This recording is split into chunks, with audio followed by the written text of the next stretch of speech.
नाम नवदीप है। मैं वर्ल्ड स्पेस काउंसिल का फाउंडर सीटीओ हूँ, सीईओ। हम लोगों ने वर्ल्ड स्पेस काउंसिल को 2018 में लॉन्च किया था। उससे पहले मेरा टोटल 12 साल का इंटरनेशनल लेवल पे एक्सपीरियंस है स्पेस एजुकेशन आउटरीच में। We have one campus in Germany, so we are getting student from 18 countries.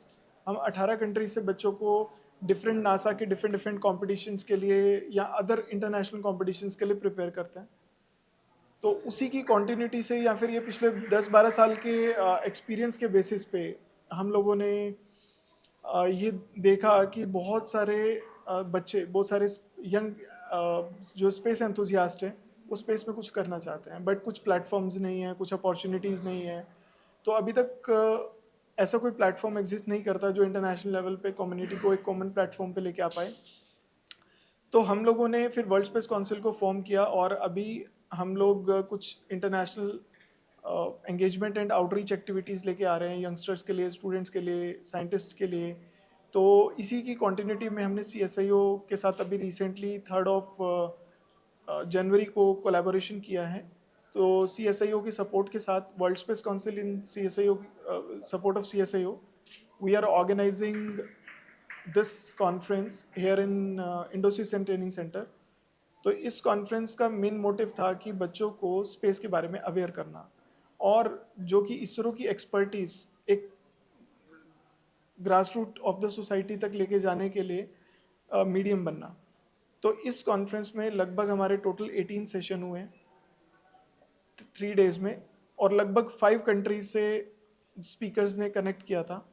आज ही हमने नासा के एक्स एस्ट्रोनॉट से स्टूडेंट्स को कनेक्ट किया है और उसके अलावा वेरियस इसरो एक्सपर्ट्स जो थे उन्होंने ज्वाइन करके डिफरेंट डिफरेंट टेक्नोलॉजीज़ के ऊपर लेक्चर्स दिए हैं। कितने स्टूडेंट्स ने पार्टिसिपेट किया आपके साथ? तो लगभग लगभग अगर मैं बात करूँ तो टोटल पार्टिसिपेशन अराउंड 2000 था 3 दिन में, जो कि जिसमें कुछ स्कूल के बच्चे थे, कुछ लोगों ने वर्चुअली ज्वाइन किया है। तो हमारा ये डायरेक्ट ब्रॉडकास्ट हो रहा है, डिफरेंट डिफरेंट स्कूल्स और कॉलेजेस हमारे साथ कनेक्टेड थे।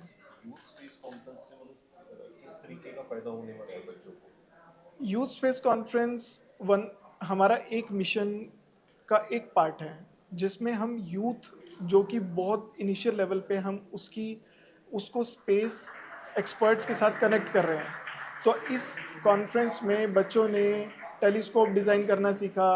इस कॉन्फ्रेंस में बच्चों ने बेसिकली काफ़ी सारे इसरो एक्सपर्ट से डिफरेंट डिफरेंट सेशंस अटेंड किए। और इसरो का अभी रिसेंटली आज एक सेशन हुआ है national remote sensing centre Hyderabad से, जिसमें बेसिकली बच्चों ने जो भी हमारा स्पेस डेटा है, जो सैटेलाइट डेटा है, उससे हम मोबाइल एप्लीकेशंस कैसे बना सकते हैं उसके ऊपर हमारा वो डेडिकेटेड सेशंस था।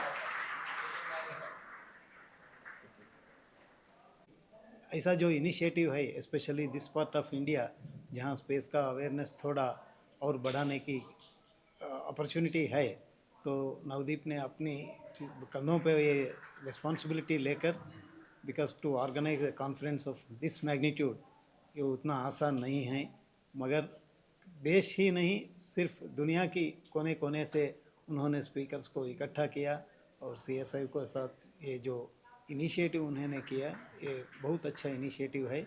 और जैसा मैंने देखा ये कॉन्फ्रेंस में 6th स्टैंडर्ड स्टूडेंट से लेकर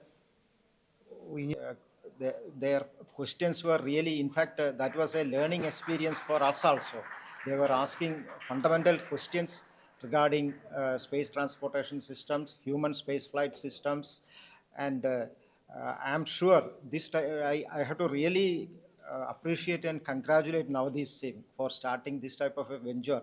This definitely the interest in space area is getting spread across the country, and he is giving opportunity for our youth to interact in an international level with other experts in other spacefaring nations like Germany, NASA, and he is and from our own space technology center like ISRO also he is tying up the youth community of this nation.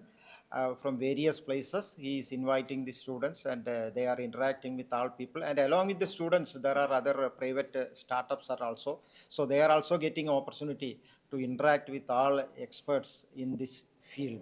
So that way, this is a very good initiative, and it is a very good initiative for the overall science and technology progress of our country. Thank you.